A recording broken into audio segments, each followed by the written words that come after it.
Oi gente, tudo bem com vocês? Eu sou a Nani e eu sou palestrante e hoje eu vim aqui conversar com vocês um pouquinho sobre a abolição da escravidão. Bom, a abolição da escravidão ela aconteceu no dia 13 de maio de 1888, há 132 anos. Ela foi assinada pela princesa Isabel, que era a pessoa que era responsável por reger o país naquele momento. E a partir dali, então, a partir do dia 13, seria extremamente proibido o exercício oficialmente de mão de obra escrava. Porém, qual é o grande problema dessa questão? O grande problema da abolição da escravidão é que todo esse fato ele foi feito sem planejamento. E o que essa falta de planejamento causou na nossa sociedade? Bom, a gente tinha as pessoas que eram escravizadas, que viviam em condições de escravo, e aí, a partir daquele momento, eles se tornariam libertos, eles não poderiam mais ser escravos. Porém, nesse momento, eles não tiveram nenhum respaldo, nem da regência política naquele determinado momento, nem dos senhores que eram seus donos, nem da igreja, nem de ninguém. Eles simplesmente foram jogados à margem da sociedade. E aí, o que no caso, a abolição, ela não foi feita porque eles tinham dó ou porque eles entenderam que aquela situação era uma situação desumana. A abolição, ela foi feita porque a gente estava sofrendo a pressão de outros países, porque o Brasil ele viveu 300 anos de escravidão e foi o último país a abolir a escravidão, então estava sofrendo essa pressão para que, de fato, acabasse, né, a mão de obra escrava. Além disso, eles começaram a entender que era muito mais rentável para o país ter mão de obra livre, mas não a mão de obra escrava, porque os trabalhos foram dados aos europeus. Entende? Então, quando a libertação dos escravos aconteceram, em vez do que? Vamos empregar essas pessoas que aqui trabalhavam com a gente. Não. Essas pessoas, elas foram simplesmente jogadas à margem. Elas não tiveram uma inserção digna na sociedade. Então, elas continuavam não sendo vistas como indivíduo. E simplesmente só como objeto fácil de ser descartável. E aí que a gente para pensar no que a gente tem, na sociedade que a gente tem hoje. Por que mesmo que o Brasil ele tenha uma porcentagem maior de pessoas negras, que segundo o IBGE, que é um instituto que faz pesquisas, a gente tem 54% de pessoas que se declara preto e parda, e o restante... E 54% dessa população é a maioria. Então, se a gente tem essa maioria, por que a gente não vê essa maioria em lugares que são de elite? Por que a gente não vê essa maioria em ascensão o tempo todo?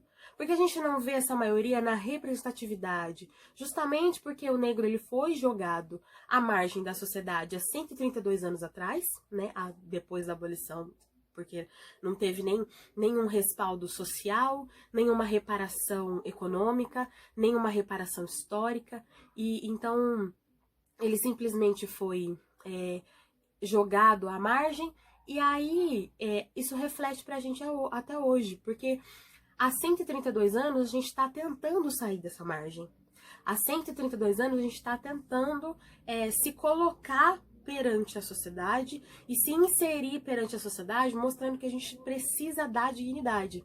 É claro que a gente avançou em diversas questões, a gente avançou em vários outros aspectos, porém, a gente ainda tem muito para entender. Por isso que a gente cria uma raça negra. Eu falo raça em sentido de sociedade, tá? Porque biologicamente não existe raça humana, só existe raça humana, não existe raça branca e raça preta. Porém, no social, a gente é dividido por raça, desde o período da escravidão. Então, a gente já era dividido o negro como o trabalhador escravo, Quando a gente passa a ser liberto, a gente começa a ter uma outra visão, né? A sociedade nos vê com outro olhar, nos vê como o preto vagabundo, o preto que é marginal, que é marginalizado. Mas por quê? Porque a própria sociedade da época nos deu esse status. Então eu quero que vocês reflitam e pensem aí nessa questão de como essa abolição aconteceu e como de fato a gente ainda colhe todos esses frutos negativos de uma abolição feita sem planejamento, sem cuidado e sem dignidade. Espero que vocês tenham entendido, espero que vocês tenham gostado dessa breve reflexão sobre o assunto. Se vocês tiverem alguma dúvida, quiserem conversar, vou deixar meu Instagram aí pra vocês, é @vanessa.rnunes. Pode me chamar lá, a gente pode bater um papo e conversar e tirar dúvidas de vocês. Então pensa que hoje, né, no caso 13 de maio, que é o dia que eu tô gravando esse vídeo, ele não é um dia de comemoração, e sim um dia de reflexão para cobrar tudo aquilo que nos foi negado.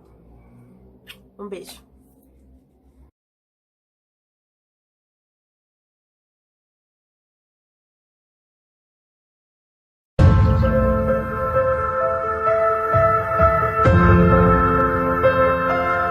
Bem-vindas e bem-vindos! Vocês agora estão participando de uma corrida que retrata muito bem a nossa vida real.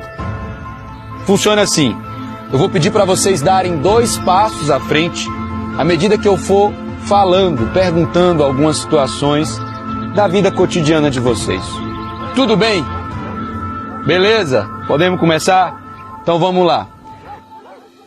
Deem 2 passos à frente quem nunca precisou se preocupar com as 3 refeições diárias na sua vida. Ok, obrigado. Agora deem 2 passos à frente quem estudou em colégios particulares a vida toda.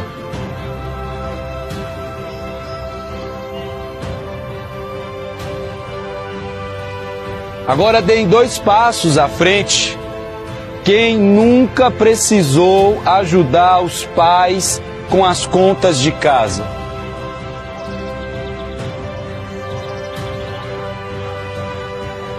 Agora, dei 2 passos à frente quem nunca teve preocupação de não ter um lugar onde morar.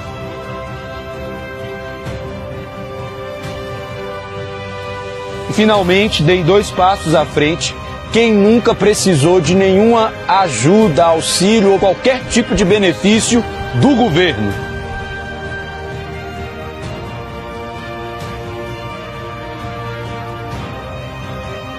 Os que estão aqui na frente, eu peço que olhem para trás. Vejam onde estão os colegas de vocês.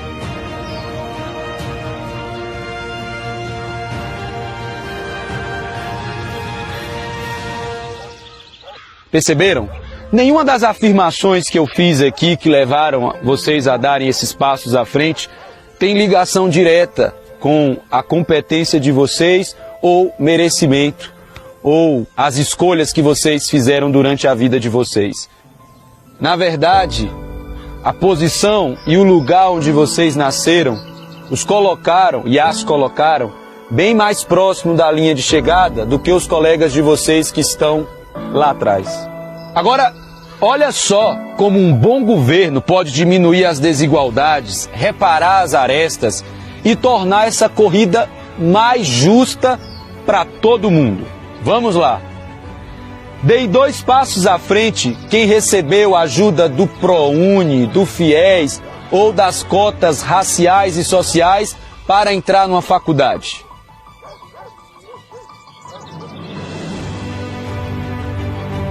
Agora, deem 2 passos à frente quem passou a morar em uma casa própria através do programa Minha Casa, Minha Vida.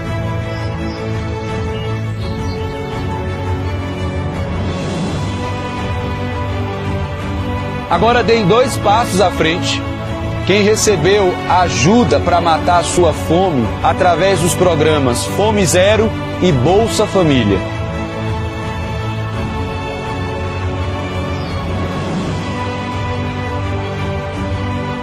Finalmente, o último ponto, eu quero que deem 2 passos à frente quem recebeu qualquer tipo de ajuda, auxílio ou benefício do governo para ter uma vida um pouquinho mais digna e promissora.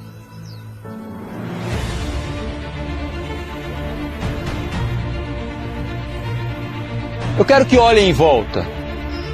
Esse é o resultado quando um governo trabalha pensando nas pessoas.